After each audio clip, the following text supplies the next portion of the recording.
The United States provides a remarkable standard of living built on technical innovation, infrastructure, government policy, and education.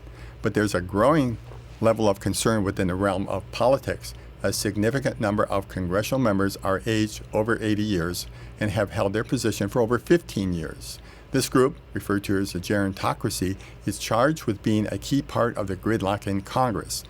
Too many years in Congress can develop a financial dependency on special interest group, contributing to compromise support in creative, effective legislation. My name is Jim Connor. Welcome to Game Changers, Silicon Valley.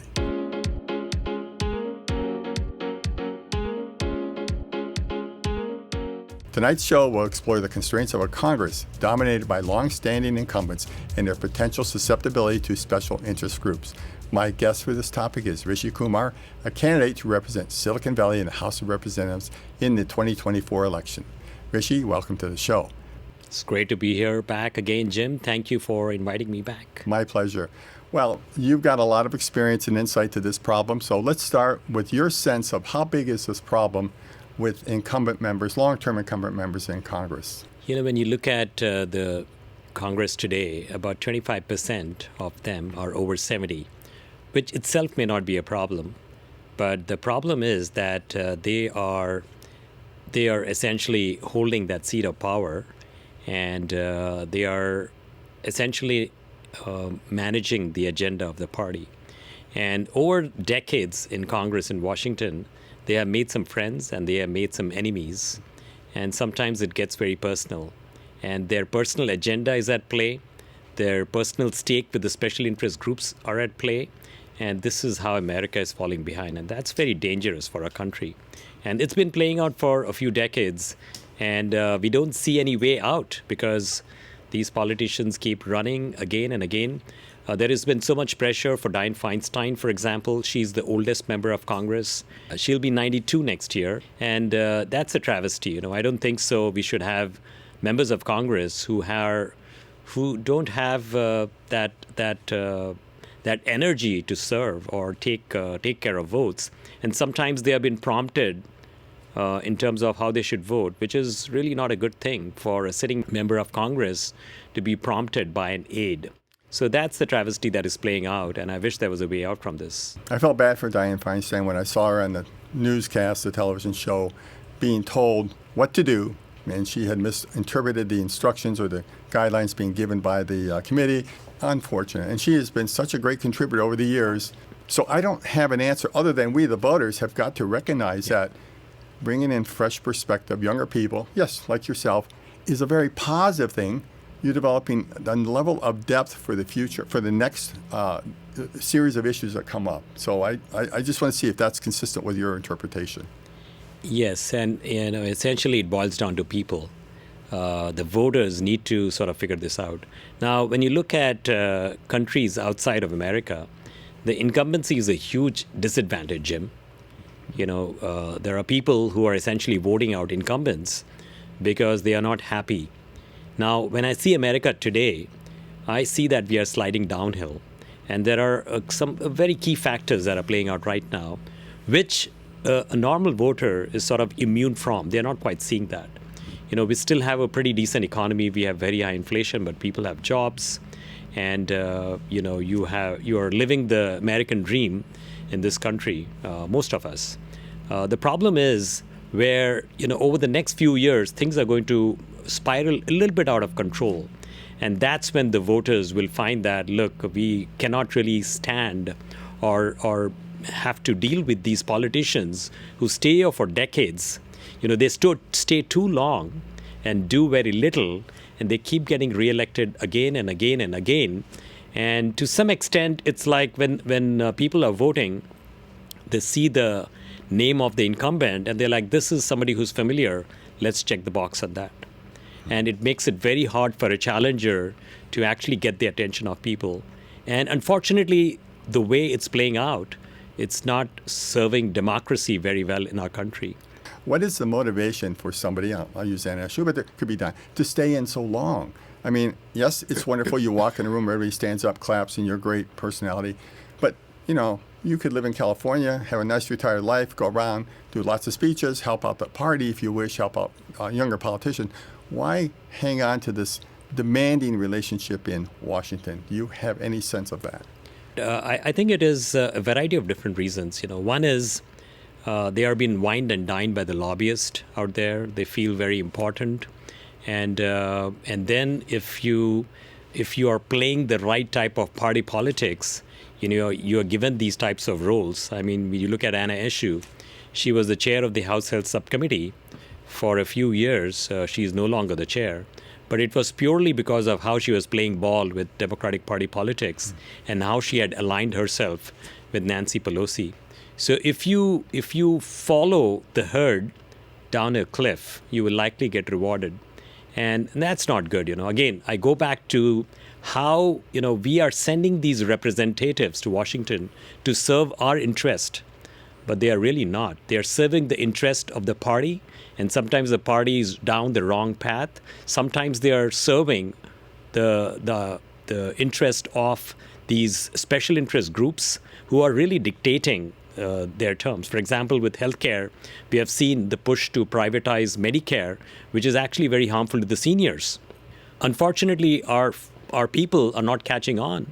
It's very hard for a messaging to resonate with them or to really make sense with them, because the power of incumbency is huge. Mm-hmm. These are types of challenges we have, and we have to figure out a way to get through them. Yeah. One of the reasons we're conducting these interviews with you and other local candidates for Congress or state of California representatives is because, in my mind, the media has really favored the incumbents 100%, to the point that a challenger gets no voice, gets no recognition in a sense. Take the worst thing you ever said in your life, and it's brought up from 10 years ago, and you're quoted. So I'm really unhappy with the changing role of the media to support the incumbents to this great extent. So, are there any? What are you doing in your campaign then to change this? I mean, you've got a challenge. You were at 42% on your last election, so you're getting closer. And are you doing anything different this time going around in your candidacy? So, essentially the challenge is, we seemingly don't get airtime except on the game changers, and I really, truly appreciate that. The problem is the media shut you out if you're a challenger. And in fact, some of the stories that have been written about us are downright wrong. They are lies. And unfortunately, the media tends to favor the incumbent. And in fact, they're not pointing out the glitches of decades-long incumbency. And again, the media is doing a disservice to their readers, to America. This is not how we can steer America back on track. There are too many challenges, and unless we start calling out the issues, we will never really be there serving the interest of our readers, of the people, of our constituents. One of the things I like about your campaign is you're so open. Your webpage has all these issues, and you've got a defined position. Whether a person agrees or disagrees, you've said where you stand coherently and articulated your position. So I think I just want to recognize you and say that's a great thing. I don't see that anywhere else hardly. What are, in your mind, then, the key issues that you believe we are dealing with here in Silicon Valley? Well, firstly, I think you look at California, there are huge challenges here. All politics is local.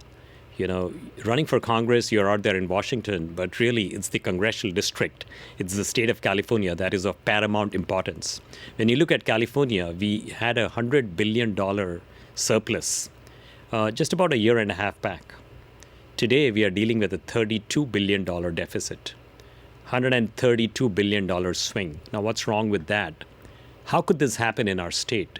You look at the challenges with housing, with traffic. I was talking to a friend yesterday who has to commute from right here, South Bay, to Oakland. And finally, the light bulb clicked on his head, like, Rishi, when you talk about housing and traffic, I could never quite see what the issues were. Now that I have to travel and be stuck in traffic 2 hours to get to Oakland, I sort of see what you're talking about with this balance between housing and transportation. You look at the homelessness challenge we have. Water, the infrastructure that we have built in California is 100 years old for 10 million people. We are 4 times the population.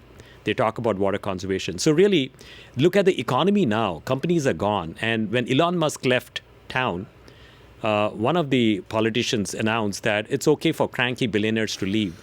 I don't think so. We should take them for granted. I mean, you are an entrepreneur, Jim. You understand how difficult it is for startups to come alive and be successful. And if you take them for granted, 45% of California's revenues comes from Silicon Valley, from the businesses, from the people here. If we allow them to leave, the venture capital investors are leaving to Miami. The technologists are moving to Austin. So we have to create a bigger, better ecosystem in California for the sustainable future of Silicon Valley. That's very, very important to me. Secondly, the ethics in politics is extremely important to me. When we pledge that we will always reject the special interest group and tainted dark money, we will never ever change that. And people say, Rishi, you came 42%, the incumbents spent 3 times more money than you. I believe you should have a change of policy. And I'm like, no, because that's the type of integrity that we seek to take to Washington. And thirdly, it's a getting things done approach. We were reelected with the highest votes in 66 years of my city. And it was a stark contrast to my first term, where we barely escaped with a 71 vote victory margin, coming in third out of 5 and winning that seat. And next, 4 years later, we actually ended up beating the mayor and winning with the highest votes. The reason why? Because we took care of problems. We tackled the toughest problems. And people said, it's impossible. You really can't do anything about it. But, when somebody like me from the high-tech world is finding time to volunteer in the world of politics and community service, I would like to find solutions. And that's been my story. So we seek to take that getting things done approach to Washington. Good. Well, I have to touch on one more area, and that is artificial intelligence. This chat GPT and all the variations. And the last show we did was with an entrepreneur who had developed an AI application or AI engine, and then an educator. And they talked about the risk, and there are efforts in Congress to, quote, regulate it or learn about it. Now, with a bunch of 80-year-olds in Congress, to what level are they going to understand AI and how to manage it? Do you have any sense of that? Yeah. So, when you look at our aging politicians, the gerontocracy, do we really expect them to create a future for the young generation, for the 20-year-olds and the 30 years old?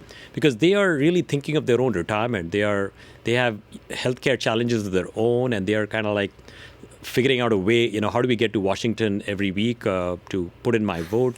There are different types of challenges. So do we expect that vision statement from them? No. And sometimes they get trapped with political platitudes, because right now the fashion statement in Washington is AI is evil.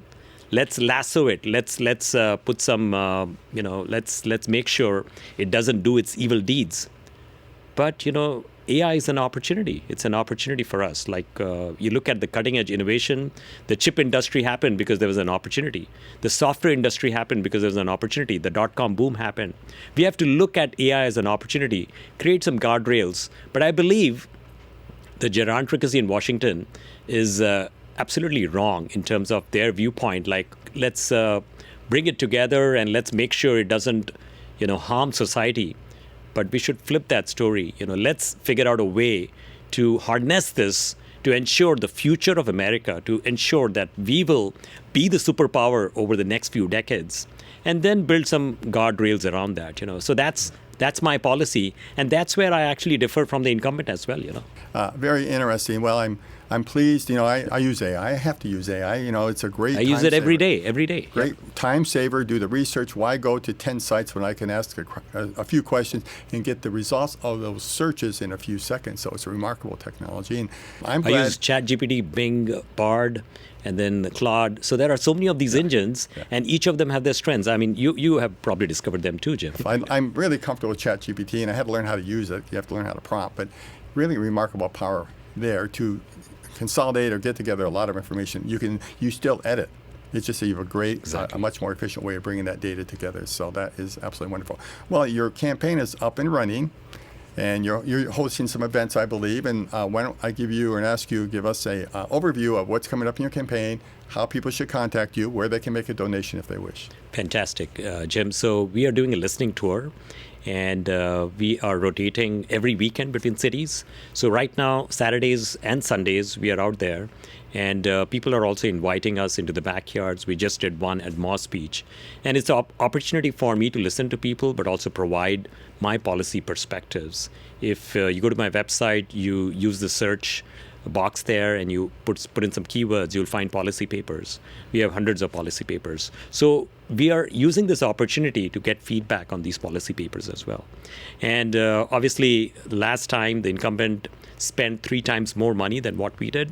So we are always trying to raise money. We raise money from people.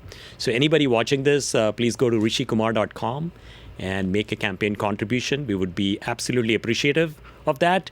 And if you would like to meet me face to face, please join our listening tour, rishikumar.com/listen. Well, Rishi, it's a great joy to have you back on the show. You're a great supporter of this show and the station KMVT 15. So I want to thank you for coming back, and I want to wish you every success going forward. Thank you so much, Jim. My pleasure to be here. Thanks for joining us in this episode. If you gained some insights from this conversation, share this show with your network. You can view all shows at our website, gamechangers.tv, as well as the podcast at Game Changers Silicon Valley. We look forward to your continued interest in upcoming shows.